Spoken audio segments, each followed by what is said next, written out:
Mr. Chairman, since prior to the inauguration of President Trump in January of 2017, you've been at the center of a well-orchestrated media campaign claiming, among other things, the Trump campaign colluded with the Russian government.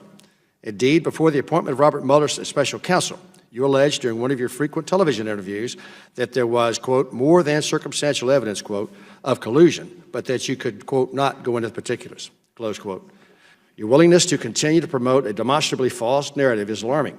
The findings of the special counsel conclusively refute your past and present assertions and have exposed you as having abused your position to knowingly promote false information, having damaged the integrity of this committee and undermined the faith in the United States government and its institutions. Your actions, both past and present, are incompatible with your duty as chairman of this committee, which alone in the House of Representatives has the obligation and authority to provide effective oversight of the U.S. intelligence community. As such, we have no faith in your ability to discharge your duties in a manner consistent with your constitutional responsibility and urge your immediate resignation as chairman of the committee. Mr. Chairman, this letter is signed by all 9 members of the Republican side of the House, of the committee, and I ask unanimous consent to be entered into the record of today's hearing. My colleagues may think it's okay that the Russians offered dirt on a Democratic candidate for president as part of what was described as the Russian government's effort to help the Trump campaign. You might think that's okay.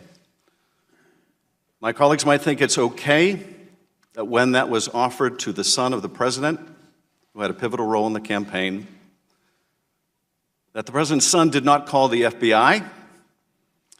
He did not adamantly refuse that foreign help.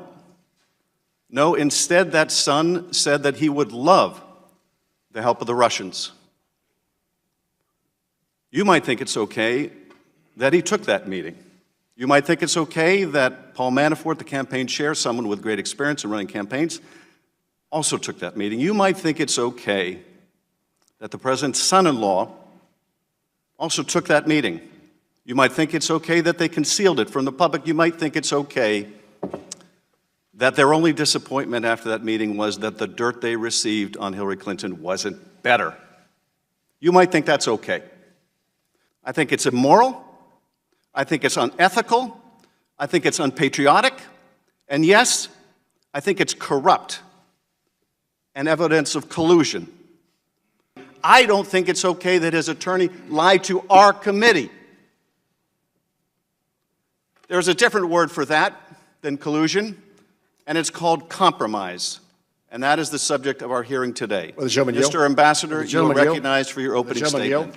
I will not yield. Mr. Ambassador, you gentlemen, yield because you just made some things about all of us that I think we all should get the opportunity to respond to. If you're going to say we think, you ought to allow us to speak of what we think. You can use your 5 minutes to speak. You attacked me in your opening statement, and I've responded. I have not had an opportunity to respond at all, especially to your statements of what we think, because no one over here thinks that. No one over here. I mean, you cannot speak for us. You cannot speak for us. Ms. Attorney.